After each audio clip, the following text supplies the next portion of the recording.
What's going on, guys? Fun with Knives back again, and I think it's time for me to answer your questions on my Ask Fun with Knives video. So I got some good ones. I've just been glancing through the last couple minutes here, and I did get around 30 or so, so we'll probably split this up into two separate videos, just so I don't have like a 25-minute long video on my channel. But let's dive right in. Noob Tactical, first question: what would you recommend for an EDC pack knife sharpener? And Adam Henson actually wants to know too. Well, I can't really help you there a lot there because I do have a dedicated sharpener at home, and when I'm out in the field, hiking, camping, that sort of stuff, I'm never away from that sharpener for too long. So I'm never going on, week-long backpacking trips or traveling for weeks at a time where I'm away from a dedicated sharpener. So what I do take when I'm out there is something similar to what I have in here, some sort of coarse stone in case I damage my edge, and then some sort of fine stone, and then some sort of strop. So very lightweight, very minimal, and very easy to control regardless of what blade you have. And I've got good results with that. I keep a working edge throughout the things I need to do when I'm outdoors and that sort of thing.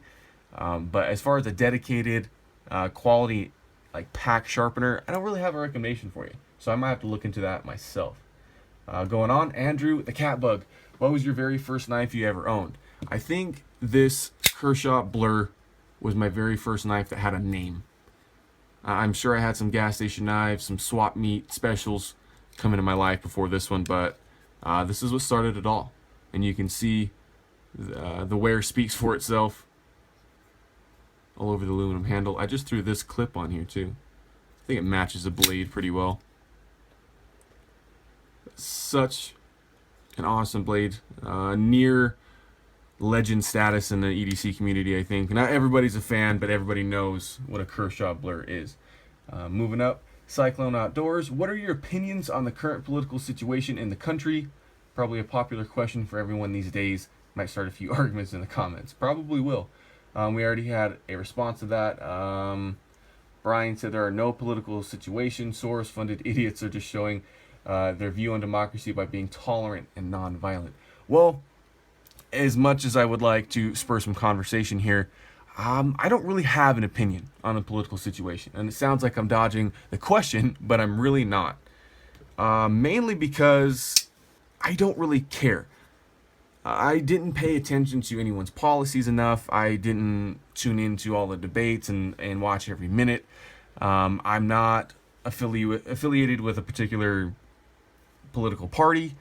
And I really never educated myself enough to make a decision or to have an opinion that would really matter and really have a voice in the community, if that makes any sense. I really just didn't pay attention. Politics has been something that's never really interested me throughout school, throughout anything, and I know it's a big deal. I'm not trying to downsize it and say it's not, but it's just not something I pay attention to. I would rather focus on knives, honestly. I'd rather focus on work, on sports, on school, because, I mean, regardless of who your candidate was, I mean, who your political affiliation is with, I think we can agree this is pretty much the weirdest election that we've ever had, with some very questionable candidates overall, and I'll just leave it at that. So good question though. In Trouble Deep, not sure why, but something in your voice reminds me of Grant Gustin, The Flash. Are your facial features similar? So I didn't know who that was. I knew there was I think it's a new Flash TV show. So I looked it up real quick, and not really. I mean, he looks fairly skinny and tall like me, but I would say he's similar looking, but I mean, he's not like a doppelganger or anything like that. But good question. Moving on, Walter Rand, trying to find a legal New Jersey pocket knife. Hard because I'm 5 foot tall, 115 pounds, 20-year-old. So Walter Rand is looking for a New Jersey legal pocket knife. I'm not familiar with New Jersey's laws at all. I don't know if they have like a 3-inch blade requirement where this is not going to work. Maybe they are really stringent on automatics and stuff. So if you guys have any information, please let Walter know. We got a long one here from Sadistically Sharp. He's got quite a few questions, so we'll just knock them off one by one. What are your educational goals and which have you met? Well, I am working toward an accounting major, and I've already got my associate's degree.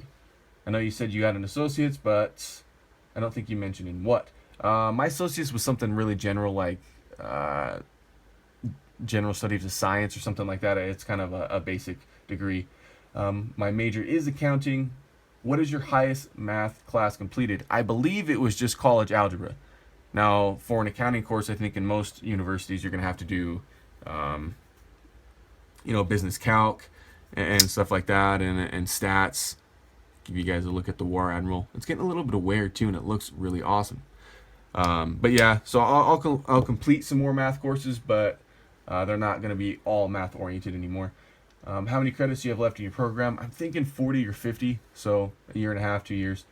Why are you pursuing that degree, and what do you plan to do with it? Well, I'm in a very great position in the company that I'm in. I got lots of opportunity to move up, and that accounting degree is going to suit my future job very well.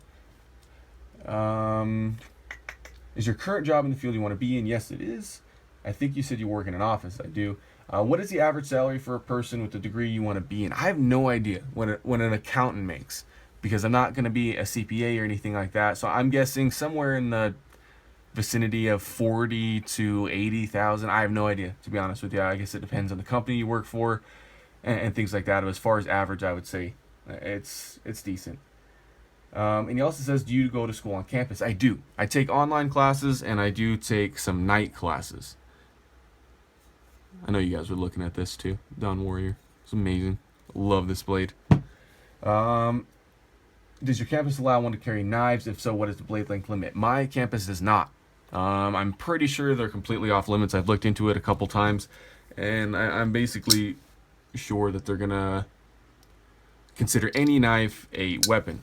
I mean, that's even considering, Leathermans and stuff like that. So I usually do not carry a knife when I'm on campus. It's just not worth the risk.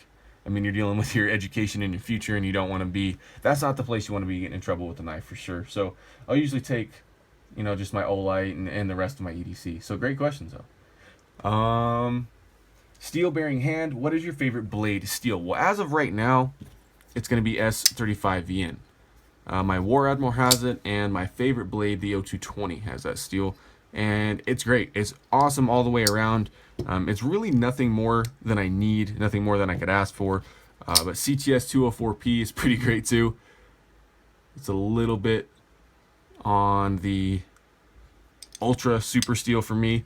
But I got a soft spot in my heart for Sandvik 14C28N, which is on my Knockout, which I don't have at the moment. But it's a great mid-range steel, I think. What sharpening system do you use? I use this one right here. Moved off camera for a second. The DMT Aligner Pro Kit. It's basically the entry-level consistent angle sharpener.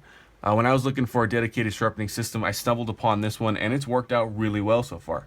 You see I got a random assortment of stones, and then it is handheld, but it does keep a consistent angle. Clamp your knife in, and I thought this was a good starting point before I moved on. At some point, I'm sure I will, to an Edge Pro Apex or a KME or something like that. But as of right now, that DMT is working well, and then I just finished it on this simple flex drop with just the compound it came with, and I get my knives pretty damn sharp. The Doghouse Outdoors. What would be your pick for at-home big knife sharpener? Well, because that's the only one I have, I'm going to choose that one. But if I could have anyone I wanted, I would definitely have the KME. Birdshot 4 uses that, and it seems like he gets amazing results. So I would definitely choose the KME over, say, an Edge Pro Apex or something like that. And then what would be yours on the to-go or an EDC and stuff in the field? So I'm a pack sharpener again. I really don't have a recommendation. I would say keep some stones that you're comfortable with using, keep a strop, and your blades will probably be all right. Now, if you're spending weeks out there, I can't really help you. But good questions. Oh, Juan, he says, if you had to choose one knife from your collection and had to sell the rest, which would it be? Well, that's an easy question. This one right here. ZT-0220.